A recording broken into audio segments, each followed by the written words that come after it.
doing the final purge of the main engines, getting ready to stand by to start the main engines at T-minus 6.6 seconds.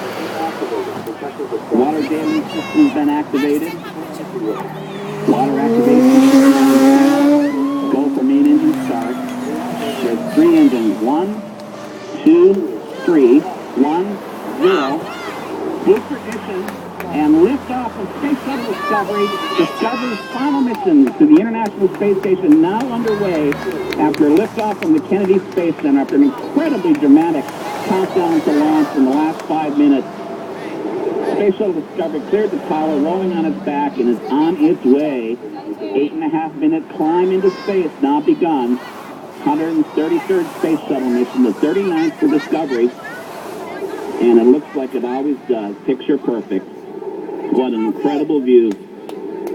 Space Shuttle Discovery with 6 astronauts on board, making its final trip into space. Destined, after it's all said and done, for the Smithsonian Institution.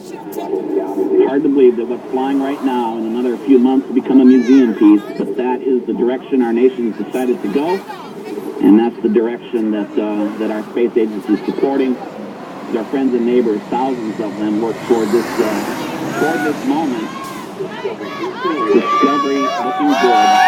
Now go at throttle up. Discovery moving through the point of maximum aerodynamic pressure, moving through Mach 1.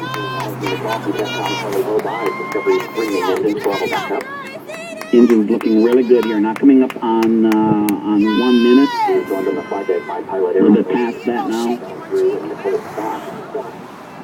And all looking good so far with the launch of Discovery. 3 good engines, 2 solid rocket boosters firing. Steve Lindsay at the controls. Computer basically flying the vehicle into space. And looking really good. Solid rocket boosters fire, as you know, for about 2 minutes, and then they separate. Standby for separation of the twin solid rocket boosters. Discovery now traveling 2,695 miles an hour. And we're now looking at boosters about ready to separate. 629 miles. Already 29 miles away from the Kennedy Space Center as it continues to fire smartly. Solid rocket boosters should be tapering off here now and separating. We'll see they go away. Separation confirmed. And if you're in a good spot in the sky, you saw those drop away. At this point, Discovery's path into space is slightly altered so that it steers to a more precise point into orbit. And the orbit is still heads down. And as we watch this thing continues to fly toward orbit, it'll eventually turn over. That happens a little bit later in the flight.